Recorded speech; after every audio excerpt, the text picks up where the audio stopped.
ಎಲ್ಲರಿಗೂ ನಮಸ್ಕಾರ ವೀಕ್ಷಕರೇ. ನಾಳೆ ಫೆಬ್ರವರಿ 19ನೇ ತಾರೀಕು ಬುಧವಾರ. ನಾಳೆಯ ಒಂದು ಬುಧವಾರದಿಂದ ಈ ರಾಶಿಯಲ್ಲಿರುವಂತಹ ವ್ಯಕ್ತಿಗಳಿಗೆ ಕುಬೇರ ದೇವನ ಆಶೀರ್ವಾದದಿಂದ ಭಿಕ್ಷುಕನು ಕೂಡ ಕೋಟ್ಯಾಧಿಪತಿಯಾಗುವಂತಹ ಮಹಾ ಅದೃಷ್ಟವನ್ನು ಬರಮಾಡಿಕೊಡುತ್ತಿದ್ದಾರೆ. ಹೌದು, ಈ ರಾಶಿಯಲ್ಲಿರುವಂತಹ ವ್ಯಕ್ತಿಗಳಿಗೆ ಚಂದ್ರನ ಸ್ಥಾನ ಬದಲಾವಣೆಯಿಂದ ಉತ್ತಮವಾದ ದಿನಗಳು ಆರಂಭವಾಗುತ್ತದೆ.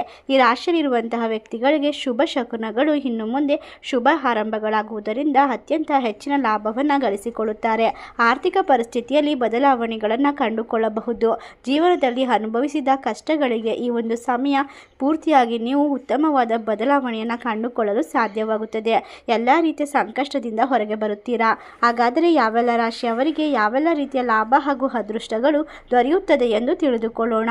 ಅದಕ್ಕೂ ಮುನ್ನ ನೀವು ಕೂಡ ಕುಬೇರ ದೇವರ ಭಕ್ತರಾಗಿದ್ದಲ್ಲಿ ಈ ವಿಡಿಯೋಗೆ ಒಂದು ಲೈಕ್ ಕೊಟ್ಟು ತಪ್ಪದೆ ನಮ್ಮ ಚಾನಲ್ನ ಸಬ್ಸ್ಕ್ರೈಬ್ ಮಾಡಿ. ಹಾಗೆ ಪಕ್ಕದಲ್ಲಿ ಇರುವಂಥ ಬೆಲ್ ಐಕನ್ನ ಪ್ರೆಸ್ ಮಾಡಿ.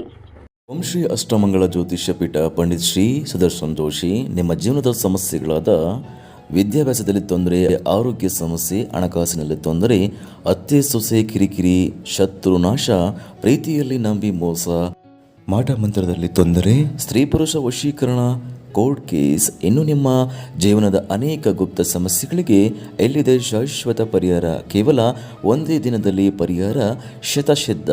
ಈಗಲೇ ಕರೆ ಮಾಡಿ. Mobile number 9591430662. ಹೌದು, ಈ ರಾಶಿಯಲ್ಲಿರುವಂತಹ ವ್ಯಕ್ತಿಗಳಿಗೆ ನಾಳೆಯಿಂದ ಅತ್ಯುತ್ತಮವಾದ ದಿನಗಳು ಆರಂಭವಾಗುತ್ತದೆ. ನಿಮ್ಮ ಕೆಲಸದಲ್ಲಿ ಯಶಸ್ಸನ್ನು ಪಡೆದುಕೊಳ್ಳಲು ನೀವು ಕಷ್ಟಪಟ್ಟು ಕೆಲಸವನ್ನು ಮಾಡಬೇಕಾಗುತ್ತದೆ. ವಿದ್ಯಾರ್ಥಿಗಳು ವೃತ್ತಿ ಜೀವನದಲ್ಲಿ ಪ್ರಗತಿಯನ್ನು ಕಂಡುಕೊಳ್ಳಲು ಹಲವಾರು ಅವಕಾಶಗಳನ್ನು ಪಡೆದುಕೊಳ್ಳುತ್ತಾರೆ. ನೀವು ಉತ್ತಮವಾದ ಗುಣ ಮತ್ತು ಜ್ಞಾನವನ್ನು ಹೊಂದಿರುವುದರಿಂದ ನಿಮಗೆ ಇರುವಂತಹ ಎಲ್ಲ ರೀತಿಯ ತೊಂದರೆಗಳನ್ನು ನಿಭಾಯಿಸುವ ಶಕ್ತಿ ಇರುತ್ತದೆ. ಆದರೂ ಕೂಡ ಕೆಲವೊಂದು ವಿಷಯಗಳಲ್ಲಿ ತಾಳ್ಮೆ ಮತ್ತು ಎಚ್ಚರಿಕೆಯನ್ನು ವಹಿಸುವುದು ಉತ್ತಮವಾಗಿರುತ್ತದೆ. ವೆಚ್ಚಗಳು ಇದ್ದಕ್ಕಿದ್ದಂತೆ ಹೆಚ್ಚಾಗಬಹುದು.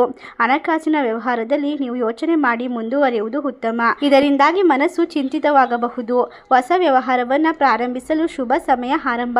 ವೈವಾಹಿಕ ಜೀವನದಲ್ಲಿ ಕೆಲವು ಸಮಸ್ಯೆಗಳು ಬರುವ ಸಮಯ ಇದಾಗಿದ್ದು ಎಲ್ಲ ರೀತಿಯ ತೊಂದರೆಗಳನ್ನು ನಿಭಾಯಿಸಲು ಗುರು ಹಿರಿಯರ ಸಹಾಯವನ್ನು ಪಡೆದುಕೊಳ್ಳಬೇಕಾಗುತ್ತದೆ. ಈ ರಾಶಿಯಲ್ಲಿರುವಂತಹ ವ್ಯಕ್ತಿಗಳು ಶಕ್ತಿ ಮತ್ತು ಆತ್ಮವಿಶ್ವಾಸದಿಂದ ಎಲ್ಲ ಕೆಲಸವನ್ನು ಮಾಡುತ್ತೀರಾ. ಆರ್ಥಿಕ ಪರಿಸ್ಥಿತಿ ಸುಧಾರಣೆಯಾಗುತ್ತದೆ. ವೃತ್ತಿಪರ ಜೀವನದಲ್ಲಿ ಉತ್ತಮವಾದ ಫಲಿತಾಂಶವನ್ನು ಪಡೆಯಲು ಹೊಸ ಕೆಲಸದ ಜವಾಬ್ದಾರಿಗಳನ್ನು ತೆಗೆದುಕೊಳ್ಳಿ. ವ್ಯವಹಾರಗಳಲ್ಲಿ ಯಾವುದೇ ಅಪಾಯವನ್ನು ತೆಗೆದುಕೊಳ್ಳಬೇಡಿ. ಸಹೋದರ ಸಹೋದರಿಯರಿಂದ ಭಿನ್ನಾಭಿಪ್ರಾಯ ಉಂಟಾಗಬಹುದು. ಸಂಬಂಧಗಳಲ್ಲಿ ಅಂತರ ಸೃಷ್ಟಿಯಾಗಬಹುದು. ನಿಮ್ಮ ಆರೋಗ್ಯದ ಬಗ್ಗೆ ಅಸಡ್ಡೆ ತೋರಿಸಬೇಡಿ. ಈ ಒಂದು ನಾಳೆಯಿಂದ ಮಿಶ್ರ ಫಲಿತಾಂಶವನ್ನು ಪಡೆಯುತ್ತೀರಾ. ಆರೋಗ್ಯದ ಬಗ್ಗೆ ಹೆಚ್ಚಿನ ಜಾಗೃತಿಯನ್ನು ವಹಿಸಬೇಕು. ಯಾವುದೇ ನಿರ್ಧಾರಗಳನ್ನು ತೆಗೆದುಕೊಳ್ಳುವಲ್ಲಿ ನೀವು ಗೊಂದಲಕ್ಕೆ ಒಳಗಾದರೆ ಅದನ್ನು ನಿಭಾಯಿಸಿಕೊಳ್ಳಲು ಸ್ನೇಹಿತರ ಸಹಾಯವನ್ನು ಪಡೆದುಕೊಳ್ಳಬಹುದು. ಕಚೇರಿಯಲ್ಲಿ ಯಾವುದಾದರೂ ನಿಮ್ಮ ಇಮೇಜನ್ನು ಹಾಳು ಮಾಡಲು ಪ್ರಯತ್ನಿಸಬಹುದು ಅಥವಾ ನಿಮಗೆ ತೊಂದರೆ ಕೊಡಲು ಬಯಸುವಂತಹ ವ್ಯಕ್ತಿಗಳಿಂದ ದೂರ ಇರುವುದು ಉತ್ತಮ. ಬಹಳ ದಿನಗಳಿಂದ ಬಾಕಿ ಉಳಿದಿರುವ ಕೆಲಸಗಳು ಯಶಸ್ವಿಯಾಗುತ್ತವೆ. ನಿಮ್ಮ ಆರೋಗ್ಯ ಕ್ರಮದ ಬಗ್ಗೆ ಹೆಚ್ಚಿನ ಗಮನವನ್ನು ಕೊಡಬೇಕು. ವೃತ್ತಿಪರ ಜೀವನದಲ್ಲಿ ಕಠಿಣ ಪರಿಶ್ರಮಕ್ಕೆ ಯಶಸ್ಸು ಖಂಡಿತವಾಗಿಯೂ ಸಿಕ್ಕೇ ಸಿಗುತ್ತದೆ. ಎಲ್ಲ ಕೆಲಸಗಳಲ್ಲೂ ಸಕಾರಾತ್ಮಕವಾದ ಫಲಿತಾಂಶವನ್ನು ಪಡೆದುಕೊಳ್ಳುತ್ತೀರಾ. ಜೀವನದಲ್ಲಿ ಸಾಕಷ್ಟು ಶಕ್ತಿ ಮತ್ತು ಉತ್ಸಾಹ ತುಂಬಿರುತ್ತದೆ.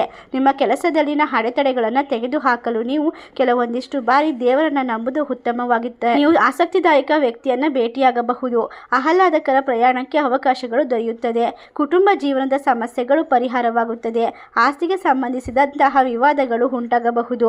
ಆದರೆ ಯಾವುದೇ ಒಂದು ವ್ಯವಹಾರಗಳನ್ನು ಮಾಡುವಾಗ ಹೆಚ್ಚಿನ ಜವಾಬ್ದಾರಿಯನ್ನು ತೆಗೆದುಕೊಳ್ಳಬೇಕು. ಇನ್ನು ಈ ರಾಶಿಯಲ್ಲಿರುವಂತಹ ವ್ಯಕ್ತಿಗಳಿಗೆ ಜೀವನದಲ್ಲಿ ಹೊಸ ಅನುಭವಗಳನ್ನು ಆನಂದಿಸಲು ಸಿದ್ಧರಾಗಬೇಕು. ಹೊಸ ಆಸ್ತಿ ಖರೀದಿ ಅಥವಾ ಮಾರಾಟ ಮಾಡಲು ಈ ಒಂದು ಸಮಯ ಸೂಕ್ತವಾಗಿರುತ್ತದೆ. ನಾಳೆಯಿಂದ ಕುಬೇರ ದೇವನ ಕೃಪಾಕಟಾಕ್ಷದಿಂದ ಆರ್ಥಿಕವಾಗಿ ಬಲಿಷ್ಠವಾಗಿ ಇನ್ನು ಮುಂದಿನ ಹಲವಾರು ವರ್ಷಗಳವರೆಗೂ ಕೂಡ ಶ್ರೀಮಂತಿಕೆಯನ್ನು ಅನುಭವಿಸುವ ಅತ್ಯುತ್ತಮ ರಾಶಿಗಳು ಯಾವುವು ಎಂದರೆ ಮಿಥುನ ರಾಶಿ, ಮೀನ ರಾಶಿ, ಕುಂಭ ರಾಶಿ, ತುಲಾ ರಾಶಿ, ಧನಸ್ಸು ರಾಶಿ, ಕರ್ಕಾಟಕ ರಾಶಿ, ವೃಶ್ಚಿಕ ರಾಶಿ.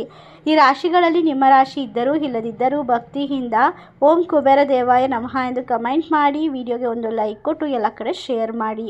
ಧನ್ಯವಾದಗಳು.